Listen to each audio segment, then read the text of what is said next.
C'est du bois. Aujourd'hui, c'est pas possible. Vous n'avez pas le droit de circuler avec du bois. Ce chauffeur routier est en infraction. En ce jour de grand départ en vacances, seuls les camions frigorifiques contenant des denrées périssables sont autorisés à circuler les week-ends.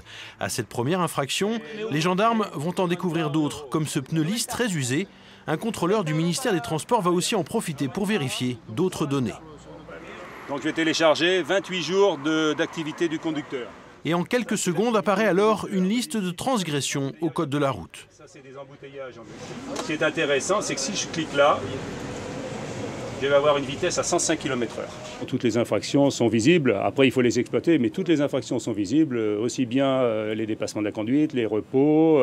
Je vois même qu'à Paris, il y a eu un gros embouteillage. Donc, ça explique de temps en temps quelques infractions qui sont mineures.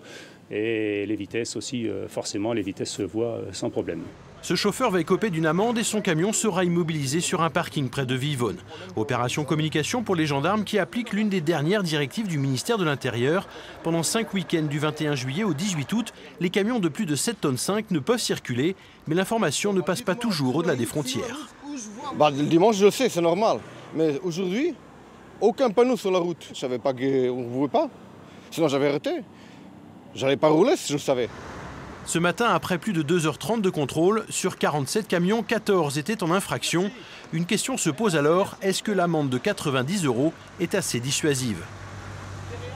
À l'évidence, elle ne suffit pas. Il n'est pas impossible de concevoir un durcissement des règles. Pour justement éviter tous ces camions en infraction. Mais en tous les cas, pour faire en sorte que les camions soient un peu moins nombreux lors des grands départs en vacances. La priorité de ces contrôles reste la lutte contre l'insécurité routière.